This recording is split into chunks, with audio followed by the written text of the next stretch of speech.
Welcome to the Teachers on Fire podcast, where 21st century educators come to share, learn, and be inspired. We believe in the growth mindset, creativity, communication, critical thinking, collaboration, and strategic uses of education technology. Our mission is to share news and views from teachers who are crushing it in the classroom and making a difference for learners everywhere. I'm your host, Tim Cavey. Let's jump into today's episode. Today I'm speaking with Bryon Carpenter. Bryon describes himself as a husband, father, fisherman, woodworker, scientist, online teacher, Google certified educator, and learner. Bryon, thanks so much for coming on the show today. Are you ready to talk education? Yes, I am. Fantastic. Why don't you start by telling us about your current teaching situation? All right, Tim. Thanks for having me on your podcast. To start off with, it's an honor to be asked, and a little bit of background about me. My current teaching role is I'm a teacher at the Abbotsford Virtual School here in Abbotsford, British Columbia, and I am half-time Library Learning Commons, which in my building being a virtual school makes me more of a helping teacher. I also teach science and math online, and we'll also work with our face-to-face students in the ADST curriculum, which is the Applied Design Skills and Technology curriculum. In the fall, I'm going to be the secondary department head at our school, overseeing all of the secondary courses and teachers, working with them as a group to make sure that we are able to meet the needs of our secondary students. We have the largest enrollment in school in Abbotsford, with about 2,500 students that enroll at our school. But most of those students are only taking one or two courses with us and are not obviously full-time, because we are what's been called a distributed learning school. Okay. Yes. So, yeah. All right. Bryon, we're going to start by take the listeners to a low moment that you faced in your teaching or your education career, and then describe how you overcame it, how you worked through that experience. All right, Tim. Well, that's a good question. And, I've had low moments throughout my teaching career, not a lot of them, but this one in particular, in my first year of teaching, I was hired into a semester where I had taught 3 blocks of Science 10 and had a prep, as the position that I was filling was for a teacher that moved into the vice principal's office at the secondary school. That was right out of the gates as I finished my PDP program, and my fellow colleagues at the school were like, "How did you manage such a sweet job?" And I'm like, "I have no idea what you're talking about," because I was a first year teacher. But over the summer, after that semester, that started in January, and over the summer, after that position ended, my contract ended. I wasn't even laid off. I just had no job after that, and had to apply for a posting after the layoff recall process happened, which is a custom that has happened in British Columbia here for many years. And I finally got a job. They took me on to teach at another high school in Abbotsford here at Yale Secondary, where I was supposed to teach Science 10, Science 9, and Earth Science. But they didn't hire me before the beginning of school, and I was effectively TOCing for myself until they hired me, which was kind of a funny thing, because it's like, okay, well, do I have the job? I don't know if I have the job. How much energy do I put into this, as I am even basically TOCing for myself? Sorry, I have to cut in here for listeners not in British Columbia. TOCing means what? Teacher on call. So it's like a substitute teacher. Right. So it's a paid position by the district, and you get on the teacher on call list. And then when they have a vacancy for a day or so, then they call out a teacher to come in and fill in.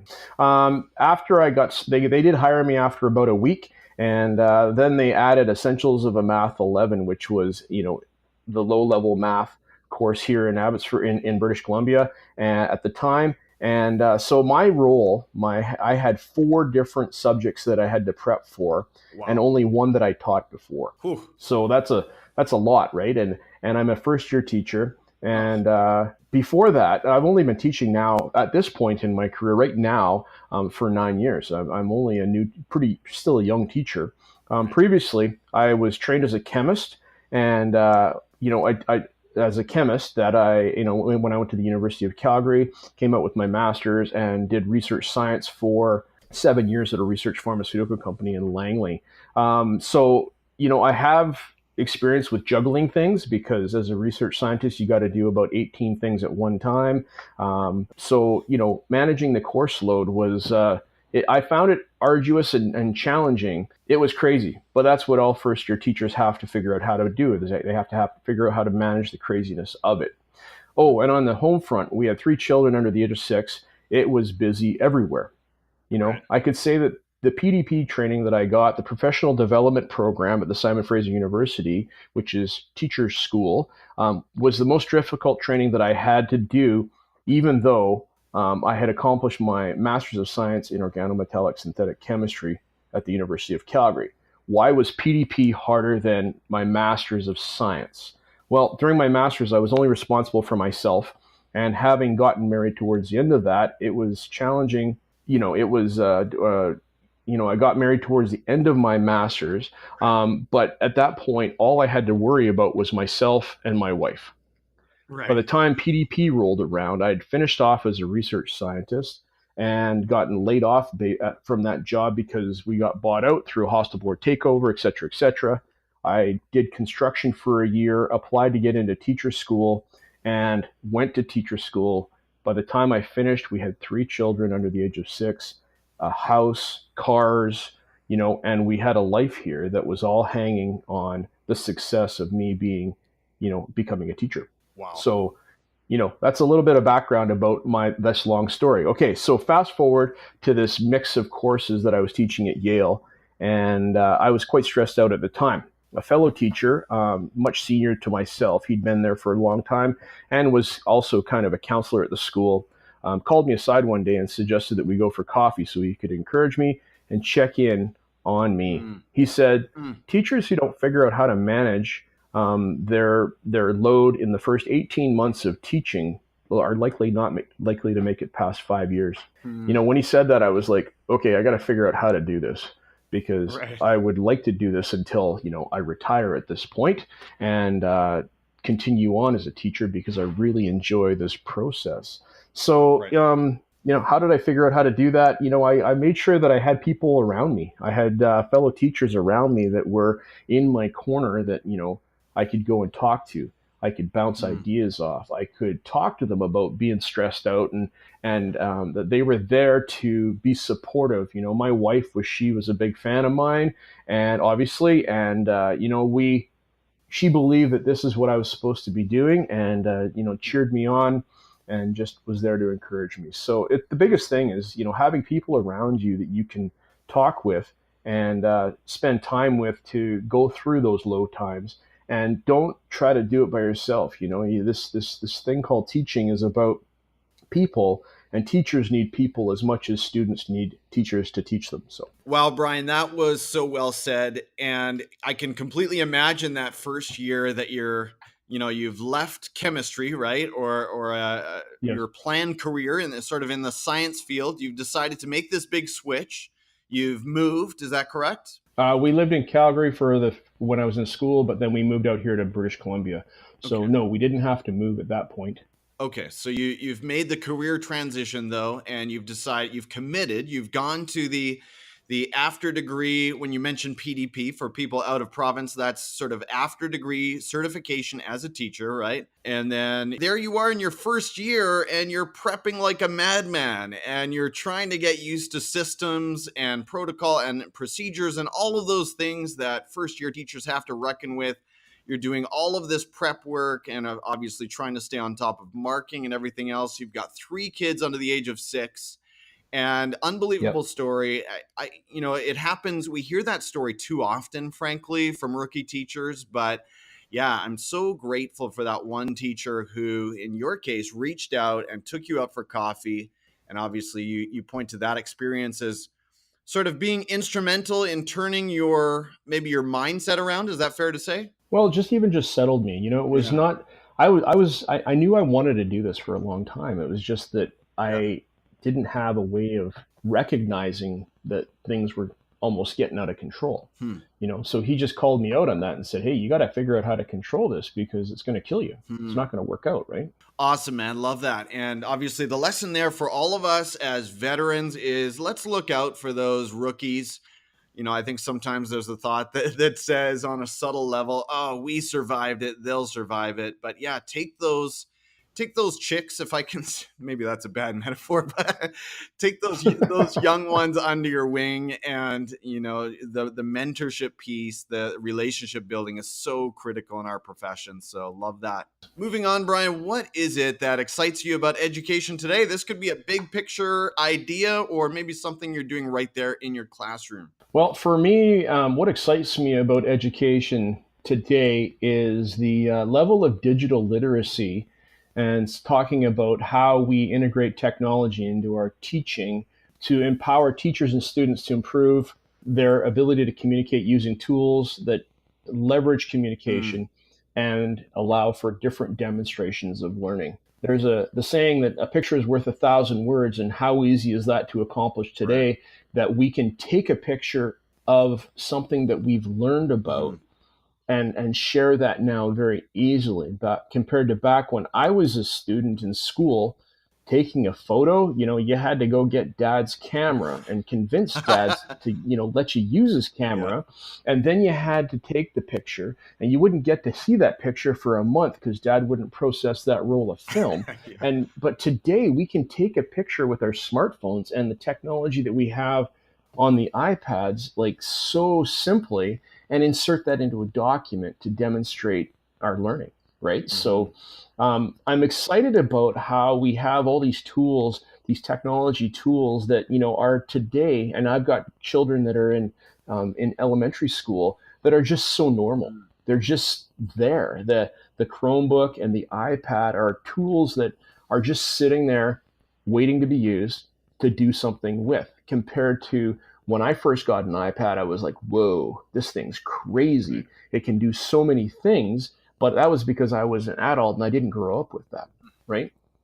Children today are born, that are in school in our education system today, have been born into the era where the internet exists. Mm-hmm. I was born at a time when we had black and white TV still, actually, in my home. We didn't have color TV, and it wasn't until I was about 10 years old that we got a color television, let alone, the ability to, do the things they did on Star Trek, like with the transponder.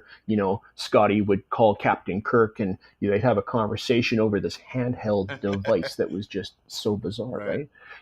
Other things, let's look at Star Trek, right? They've got Skype on Star Trek, right? Or video conferencing that now today is just normal, right? But back then, nobody was able to do that, and it wasn't there at all. So just having these tools that are available to us as educators allows us to do things in different ways than we were even trained to do. And so I think that's pretty exciting. Other things, as we learn and grow in our digital literacy, conferencing has been a really important part for me, and going to conferences and the Google Summits that are put on by a company called EdTech Team. They came out of California a number of years ago. Now there's EdTech Team Canada and other places around the world that have their own version of that, their own country subsidiary of that. And EdTech Team has put on Google Summits and other iOS Summits and different conferences that we as educators can go to, that we can collaborate and we can work on, and we can learn about these technologies that are available to us through our web browsers. Like the fact that we can get to Google Docs and Google Slides and all these other Google tools that are effectively free is quite impressive. So that's been a big part of my learning, that excites me. And as an educator here in Abbotsford, last year I reached out to EdTech Team Canada and said, hey, do you think we could have a Google Summit in Abbotsford? And that was last October that we did that. And I think that, Tim, that's when you and I first met. That's right. When you came out to Abbotsford to the conference. Yeah. And it was the most encouraging thing to me was standing on Saturday morning and looking across the theater, and there was 175 people that were on volunteer time to learn about education. Right. And so I'm just excited about how we have all these tools available to us and incorporating them into even in our own teachers' daily lives, not even just in our classroom, but outside of that we can call them normal and they're not these bizarre tools that you have to have a subscription for and all this Right. stuff to be able to use them in our daily lives. So that excites me. There's a quote that I've got that I came up with a number of years ago. Technology is merely a tool which, when wielded appropriately, can enhance this human endeavor we call education. Preach it, Bryon. I love it. And yeah, absolutely. As you know, I'm a big fan of EdTech team and everything that they bring. It was very enjoyable to sit in with Trevor McKenzie and Holly Clark and others that I'm forgetting their names just now, but a few of our mutual heroes. And yeah, just the opportunity to continue following them on Twitter and taking in those great ideas, those tips, those strategies. I think education is better for it, and so it's just a phenomenal time that we're in. By the way, in your list of future thinking shows, we got to keep the Jetsons in mind, man. The Jetsons. Absolutely. Oh yeah, exactly. Well, that gets into robotics and everything with Rosie, right? So that's even beyond the web browser. So that's flying cars and all that stuff that we grew up watching Star Wars and the Jetsons and stuff. Yeah. It's coming. It's on its way, right? True, it's coming. Bryon, I'm excited to go to this next question because you're a maker. I look at what you're putting out there, and I know you're a maker. And it's not just because your last name is Carpenter, but you're just naturally, you've got that inclination to make and create. So outside of education, what is another area of passion and learning for you? Well, I'm going to say fishing and woodworking are two actually passions of mine. The former being fishing, that's more easily accessible to me every day. But growing through since I got married, I didn't do any carpentry and woodwork before I got married. Like I didn't have a space to do that. I lived in a small home with my family in Calgary, and then when we got married, the garage became my workshop, and we haven't parked our cars in the garage since we got married a number of years ago, because that's the place that I can go and I can build stuff, right? Like the coffee table in my living room was a replica that I went to Sears Home Center and took my tape measure and I measured off this coffee table, and then I went home and I learned how to make a coffee table. There you go. Which is still there today in my living room, and I've got other things in my home that I've made. And one of the things that I'm really proud of that I enjoyed making, it took me a really long time to make, was my fly fishing boat, which ties in with the fishing part. It's a plywood boat, and my buddy that I was working with at the pharmaceutical company, his dad helped him build the same boat out of plans that came from Windsor Plywood now about 45 years ago. These plans were, they assumed that you understood how to do woodwork compared to the procedures and all the explanation that goes along with things. They said take the side and the bottom and join them together and seal them, and that was how you did that, right? And there's a whole lot of other knowledge that you had to know how to do in order to be able to build this boat. So I learned and I did research on the internet. The internet was, a big handy tool for how to do different things with woodworking. I built this fly fishing boat, and since then I've caught lots of fish out of that same boat up country in, the Merritt and Kamloops here in British Columbia, up in the interior lakes.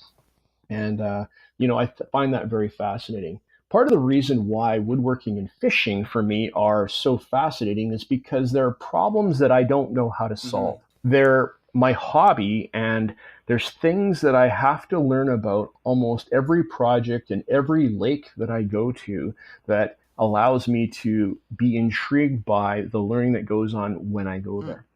I don't go to the same lakes all the time. And even if I did go to the same lakes, the situation changes. So I have to learn and pay attention and adapt to the situation so that, there's a better chance that I'll catch a fish. Or building a project in the garage, I got to learn a different technique of joinery or things like that, so that I can do a new project that I haven't formerly done. So for me, learning is a big part of my hobbies. It's something that, it makes my hobbies more exciting, so that I can, learn from those things, and it just I'm prouder of the work that I do because, I took time to learn it and it was the struggle of learning. So Yeah, I love that. It sounds like you're pushing yourself within your passions, within your hobbies, to not stay in your comfort zone and continually grow and learn. And that's the spirit of inquiry mindset.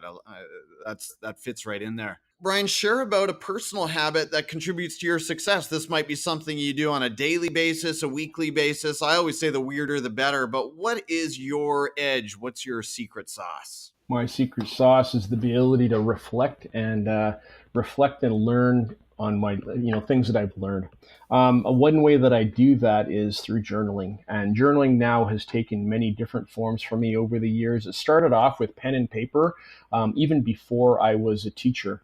That as a scientist and even just as a university student, when I was studying back 20 years ago, I took time to journal and write down things that I was learning about and struggles that I was working through. And so that I could go back in 2 or 3 weeks and go, hey, we overcame that. That was something that was a major problem, but I got past it and now I'm better for that. So it's a way of going back and remembering and recalling things that you've learned about.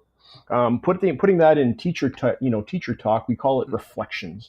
And when I was in the PDP program at SFU in 2008, reflecting on your learning was a big deal. That was something that we had to do every time we taught a lesson, every time we did a project. We had to sit down and reflect on that. Well, now that's the way of thinking in our classrooms with the newly revised curriculum, that students are supposed to reflect on their learning even in our classrooms today so that they can be better for that.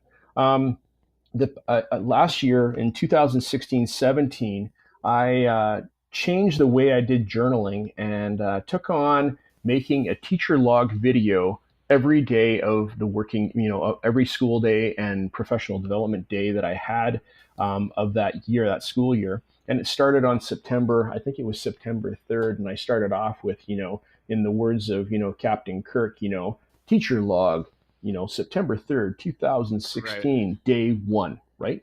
And I had a day number attached to each of my teacher logs that I would make a 1 to 3 minute video talking about what was I doing in my classroom, what was I learning about, and what, were things that were impacting me in a place that I could record that. I would take that teacher log, post it on YouTube and on Twitter so that others might be able to see it, but I wasn't doing it for the audience sake of doing it. I was doing it more for the discipline of going, is it possible for me to actually do this thing every day for the whole of the year? And I'm really proud to say that after a year, 195 different episodes, I stopped because I got to the end of the school year and said, okay, that was a lot of work, but I'm glad I did it. And I learned a lot of things about, how we can take these different technologies that are available to us. I used my iPhone. I used iMovie in the iPhone. I used Adobe Spark Post as a means of making my thumbnails for my videos. I used YouTube and Twitter and a WordPress website to be able to have a place where my video logs reside even today. So that's so journaling's a big deal to me. Right now, am I journaling the same way? No, I'm not doing that anymore. I am using other ways of just writing down my thoughts, but not as regularly as my teacher log that year. So journaling's a big deal, and that is contributes to my success.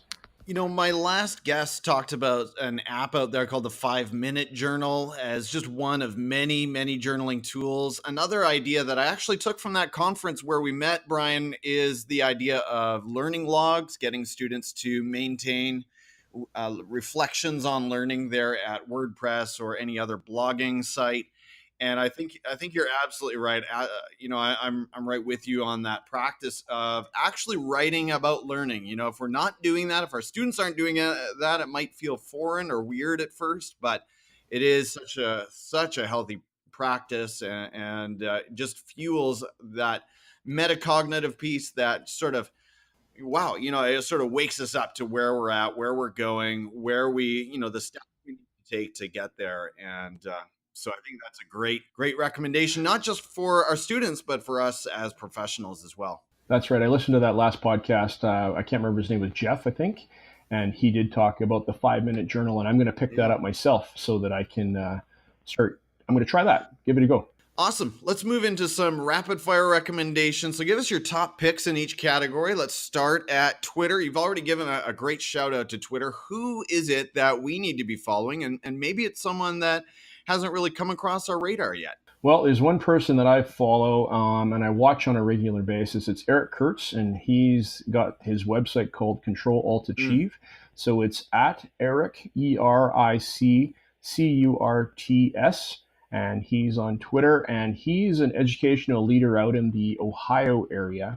And he talks about Google Classroom and just different Google apps and ways of using those in your classroom. And his website is just full of just ideas about how you can use Google Drawings, at Valentine's Day with your grade 3 kids, right? For example, or other things. And just watching him on Twitter has actually changed my teaching practice, because I'm like, okay, I need something to do with my kids. And this is a cool idea. Let's try that, right? And so I go into class the next day like, wow, let's try this experiment because, Eric said it's a good idea. So let's give it a go.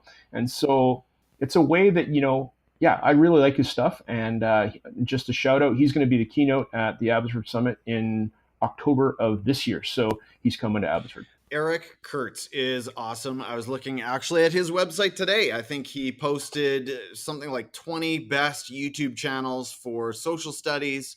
And yeah, he is pumping out a lot of good stuff. So I'm going to second that vote. Next, Bryon, point us to an edtech tool that you currently love using in your classroom or your day-to-day work. Okay, I'm going to give you two. One is for my own personal use, and the other is for my classroom. Okay. Google Keep is Google's version of a notebook, and it's a note-taking software, that web app that they have that integrates nicely with Google Docs. Right. I can have that same app on my iPhone, I can get to it on a Chrome browser, get to it on a Chromebook, my iPad, wherever I am, and those notes get saved automatically. And it's a way that I can just quickly take a note about something and even search it up later like all Google tools have. So that's Google Keep, which is one that I use on a regular basis. The other for my classroom, and actually personally, is Adobe Spark. Adobe Spark is Adobe's entry-level graphic design software that is not, you don't need a university degree to be able to use Photoshop. This is entry-level. My daughter, who's in grade 2, she was using Adobe Spark Video to make little videos. And personally, I use Adobe Spark Post, which is their picture annotation. You can put labels and captions and collages and things like that. I use Spark Post on a regular basis to make social media pictures and postings that I can put on social media. The great thing is your designs are easily resized to different formats. So if you've got a banner on your website, you needed a certain dimensions, you can resize it and it changes everything. You can move it around easily. And so it's fantastic. And that's Adobe Spark Post. I'm really excited about checking out the Adobe Spark. You mentioned earlier that it makes great thumbnails for videos, and I am posting all of these podcasts on YouTube as well. And so that makes me think, hey, maybe I can make my thumbnails a little more exciting than what I'm currently doing. So I look forward to checking that out. Have you noticed with the new Gmail, Bryon, that they've sort of integrated Google Keep right there on the right-hand side? Have you noticed that? No, I haven't seen that yet. Yeah, if you're now Gmail, I've noticed I have different accounts. Some of them have migrated to the new format and others have not. But if you are in the new Gmail look, there's a little Google Keep button over on the right-hand side, and it just allows you to sort of bring Google Keep up right beside your inbox. And I just think it's really cool how they've integrated it in the newest rendition of Gmail. Oh, that's cool. That's great. Mm-hmm. Next, we're going to move to books. Bryon, recommend a book, one that you've been reading lately, or maybe it's one of your all-time faves, and tell us why you recommend it. All right, I'm going to go to The Innovator's Mindset by George Couros. Right. And he is principal, superintendent, leader, educational leader out in Alberta in a town to the west of Edmonton. I can't remember what it's called, Spruce Grove, out in the Spruce Grove School District. And I met George at a couple conferences years ago. George was the reason why I'm actually on Twitter today, because during his keynote, he got talking about, how we have to change the way we approach learning from each other. And Twitter at that time, this was about 8 years ago, was that tool that he used on a regular basis. So in the midst of his keynote, I signed up for Twitter with @Bryon Carr, and have not looked back since. And Wow. it's been pretty nifty to see that. And so his book, The Innovator's Mindset, talks about how we need to change the way we think about learning, and what do we have, what are students able to use to demonstrate their learning. Do we need them to write a report every time they do a science project, or can they make a video and tell us what they're about their science project through a video? And this is now the current way that we do things. It's more current now today, but even 10 years ago when he wrote that book, or 8 years ago, it's it was pretty cutting edge at the time, and still one of my all-time favorites. George is phenomenal. Next, Bryon, let's move to podcasts. Tell us about a podcast that we should add to our list. And I'm constantly adding and, of course, deleting because I have too many on my phone. But is there one that you can point us to? Well, I should say that, you should listen to Teacher on Fire, because it's honestly, I hadn't heard of Teacher on Fire until you just recently reached out to me, Tim, to be a guest on your show. And I'm so thankful. But, in the past week, I've listened to a number of previous episodes that you've got. And there's a lot of people that are from different stages and phases of their educational careers that have things to say that we can all get something out of. So I think that's pretty nifty how, your podcast is providing a platform for people to share, which is pretty good. A podcast that I do listen to on a regular basis, and I have been doing this now for about 3 years, is This Week in Google. It's in the This Week in Technology series that Leo Laporte runs, and it's his one that he's got a couple co-hosts, Jeff Jarvis and Stacey Higginbotham, and they get together each week on a Wednesday afternoon and talk about the current news in technology. It's not all Google stuff. There is some Facebook stuff and other web apps, and thinking about the way technology is being used in our society today. So it's not just education, but I think it's important for us to pay attention to the trends that are going on out there, like things like GDPR, which is the regulation in Europe that said that privacy and things, which, after they got going and talking about that, they brought that to my attention. I noticed that I got to check off privacy for every web app I use, because they're like, we got to make sure that this guy and all of our users are agreeing to our privacy statements. So, that's This Week in Google has changed the way I think about technology. It's affected some of my teaching practice because it allows me to see outside of education things that are coming our way, and it's current stuff. And so I would recommend This Week in Google. I see, just adding it right now on my phone, Bryon, I see it's sponsored. It looks like it's promoted or produced by Twit or This Week in Technology. And that's another great podcast by that name. But if it's anything of the same quality, definitely worth a listen. So I'm excited about that one. 2 more questions on the video front, Bryon. First of all, tell us about a YouTube channel that you enjoy and tell us why.